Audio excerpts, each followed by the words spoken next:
ಕಟೀಲು ಬಜಪೆ ರಾಜ್ಯ ಹೆದ್ದಾರಿ 67ರ ಯಕ್ಕರ್ ಬೂತಂಗಡಿ ಎಂಬಲ್ಲಿ ಹೆದ್ದಾರಿಯಲ್ಲಿ ಹಲವು ದಿನಗಳಿಂದ ಉಂಟಾಗಿದ್ದ ಹೊಂಡಗಳಿಂದ ವಾಹನ ಸವಾರರು ಹಾಗೂ ಸಾರ್ವಜನಿಕರು ತೊಂದರೆಯನ್ನ ಅನುಭವಿಸುತ್ತಿದ್ದರು.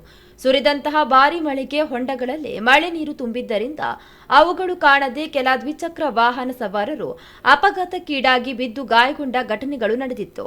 ಹೆದ್ದಾರಿ ಇಲಾಖೆಗೆ ಸಂಬಂಧಪಟ್ಟವರು ಹೊಂಡಗಳನ್ನು ಮುಚ್ಚುವಂತೆ ಸಾರ್ವಜನಿಕರು ಹಲವು ಬಾರಿ ಒತ್ತಾಯಿಸಿದ್ದರು.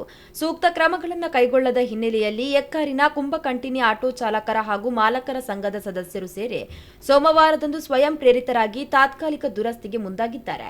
ತಮ್ಮ ಸ್ವಂತ ಶ್ರಮ ಹಾಗೂ ಸಿಮೆಂಟ್ ಜಲ್ಲಿಗಳನ್ನು ಬಳಸಿ ಹೊಂಡಗಳಿಗೆ ಕಾಂಕ್ರೀಟ್ ಹಾಕಿ ಮುಚ್ಚುವ ಮೂಲಕ ವಾಹನ ಸಂಚಾರಕ್ಕೆ ಅನುಕೂಲವನ್ನ ಮಾಡಿಕೊಟ್ಟಿದ್ದಾರೆ.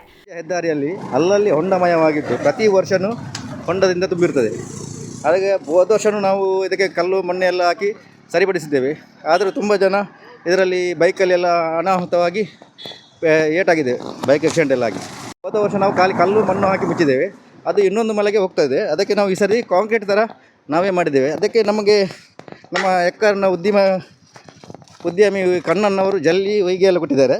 ಸಿಮೆಂಟನ್ನೆಲ್ಲ ನಾವೇ ತಂದು ಅದನ್ನು ಹೊಂಡವನ್ನು ರಕ್ಷಿತವರೆಗೆ ಸೇರಿ ಸರಿಪಡ್ತಾ ಇದ್ದೇವೆ. ಪ್ರತಿ ವರ್ಷವೂ ಇದೇ ಗೋಳು. ಅದಕ್ಕೋಸ್ಕರ ನಾವೇ ಸೇರಿ ಇದನ್ನು ಸರಿ ಮಾಡ್ತಿದ್ದೇವೆ. ಇನ್ನಾದರೂ ಹೆದ್ದಾರಿಯಲ್ಲಿಗೆ ಸರಿ ಸ್ಪಂದಿಸಿ ಅದನ್ನು ಸರಿಪಡಿಸಬೇಕಾಗಿ ವಿನಂತಿಸಿಕೊಳ್ತೇವೆ. ದುರಸ್ತಿ ಕಾರ್ಯದಲ್ಲಿ ಯಕ್ಕರ್ ಕುಂಬಕಂಟಿನಿ ಆಟೋ ಚಾಲಕರ ಹಾಗೂ ಮಾಲಕರ ಸಂಘದ ನಾಗೇಶ್ ಅಮೀನ್, ಉದಯ್ ಶೆಟ್ಟಿ, ಹೇಮಂತ್ ಶೆಟ್ಟಿ, ಧರ್ಮೇಂದ್ರ, ಪ್ರಕಾಶ್ ಗೌಡ, ಪ್ರಕಾಶ್ ಬೆಲ್ಚಡ ಹಾಗೂ ಮತ್ತಿತರರು ಪಾಲ್ಗೊಂಡಿದ್ದರು. ರಿಕ್ಷಾ ಚಾಲಕರು ಹಾಗೂ ಮಾಲಕರ ಈ ಕಾರ್ಯಕ್ಕೆ ಸಾರ್ವಜನಿಕರಿಂದ ಮೆಚ್ಚುಗೆ ವ್ಯಕ್ತವಾಗಿದ್ದು, ರಸ್ತೆಗಳ ನಿರ್ವಹಣೆಗೆ ಸಂಬಂಧಪಟ್ಟ ಇಲಾಖೆಗಳು ತಕ್ಷಣವೇ ಕ್ರಮಗಳನ್ನು ಕೈಗೊಂಡು ಅಪಾಯಕಾರಿ ಹೊಂಡಗಳನ್ನು ಶಾಶ್ವತವಾಗಿ ದುರಸ್ತಿ ಮಾಡಬೇಕು ಎಂದು ಸಾರ್ವಜನಿಕರು ಆಗ್ರಹಿಸಿದ್ದಾರೆ.